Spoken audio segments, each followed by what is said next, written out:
2월 28일 월요일 소미타임입니다. 성경 말씀은 사무엘상 1장 6절에서 11절 말씀입니다. 사무엘상 1장 6절에서 11절 구약 408쪽에 있습니다. 여호와께서 그에게 임신하지 못하게 하심으로 그의 적수인 브닛나가 그를 심히 격분하게 하여 괴롭게 하더라. 매년 한나가 여호와의 집에 올라갈 때마다 남편이 그같이 하매 브닛나가 그를 격분시키므로 그가 울고 먹지 아니하니 그의 남편 엘가나가 그에게 이르되 한나여 어찌하여 울며 어찌하여 먹지 아니하며 어찌하여 그대의 마음이 슬프냐 내가 그대에게 10 아들보다 낫지 아니하냐 하니라. 그들이 실로에서 먹고 마신 후에 한나가 일어나니 그때 제사장 엘리는 여호와의 전 문설주 곁 의자에 앉아 있었더라. 한나가 마음이 괴로워서 여호와께 기도하고 통곡하며 서원하여 이르되 만군의 여호와여 만일 주의 여종의 고통을 돌보시고 나를 기억하사 주의 여종을 잊지 아니하시고 주의 여종에게 아들을 주시면 내가 그의 평생에 그를 여호와께 드리고 삭도를 그의 머리에 대지 아니하겠나이다. 아멘. 오늘 말씀의 제목은 성도가 찾아야 할 기도입니다. 이 말씀을 통하여서 나는 어떤 기도를 하고 있는지, 그리고 정말로 하나님이 원하시는 그 기도가 무엇이며 성도가 찾아야 할 기도가 무엇인지를 우리가 바르게 찾는 그 시간이 되시기 바랍니다. 한 시대를 살리고 이스라엘 백성들을 다시 하나님께 돌아오게 만드는 그 미스바 운동의 주역이었던 사무엘이 있습니다. 그 나실인 사무엘의 배경에는 어머니의 기도가 있었습니다. 사무엘의 어머니 한나의 기도가 처음부터 영적인 기도는 아니었습니다. 자녀가 없는 그 육신적인 사실에 대해서 자신의 처지에 대해서 원망을 하고 그에 대한 상처를 가지고 있었습니다. 그리고 남편의 다른 아내인 브닛나가 격분시키고 그리고 거기에 대해서 반응을 하여 울고 음식을 먹지도 아니했습니다. 그 상태 그대로 하나님 앞에 기도를 했습니다. 그러니 한나의 기도는 그 기도 이전에 한나의 영적인 상태는 완전한 영적 무지, 하나님의 계획을 전혀 몰랐던 것입니다. 영적 무능에 사로잡혔습니다. 사람이 하는 말에 그 환경의 소리에 완전히 사로잡히게 되어집니다. 뿐만 아니라 영적 교만에 사로잡혔던 것입니다. 오늘 본문 말씀 이전에도 여호와께서 한나를 임신하지 못하게 하였다고 했습니다. 분명한 하나님의 계획이 있는데 영적 교만에 사로잡혔던 것입니다.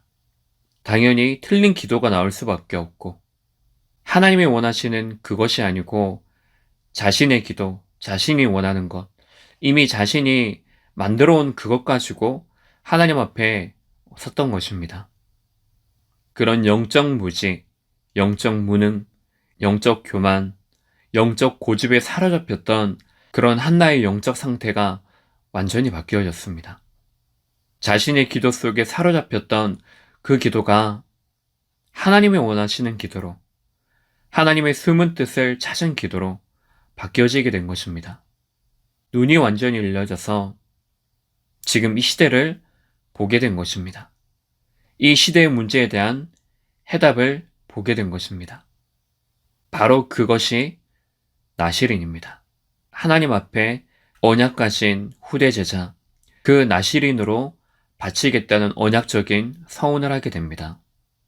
우리는 어떤 기도를 하고 있습니까? 첫 번째로 늘 육신적인 기도를 하는 성도들이 있습니다. 우리가 하는 기도를 보면 하나님의 분명한 뜻이 있는데도 불구하고 그 뜻보다도 내가 가진 뜻, 내가 원하는 것, 내 기준, 내 수준이 그 안에 담겨져 있습니다. 그래서 우리는 어떤 때 그 틀린 기도를 하고 나서 우리는 응답을 바랍니다. 응답이 없다고 말을 합니다. 그것을 먼저 확인하기 이전에 그것이 정말로 하나님이 원하시는 것이 맞는지, 하나님의 뜻이 맞는지를 우리가 먼저 질문해 봐야 됩니다. 그런 육신적인 눈에 보이는 것, 나의 것, 이것을 가지고 아무리 신앙생활을 많이 하고 오래 하고 혹 열심히 한다 하더라도 열심히 하는 만큼 다른 열매, 틀린 열매를 맺게 될 것입니다. 결국에 그것이 어떻게 됩니까? 우리의 신앙은 잘하지 못하고 늘 그 자리에서 내 수준 가지고 발버둥 치는 것밖에는 되지 못하는 것입니다. 두 번째로 우리가 찾아야 할 기도가 무엇입니까? 영적 기도를 시작해야 합니다. 예수님 이름으로 기도하는 그 시간에 분명히 일어나는 영적 사실이 있습니다.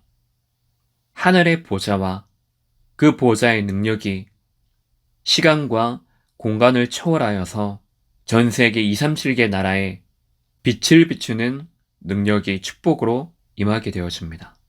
이것을 현장에서 확인하는 것입니다.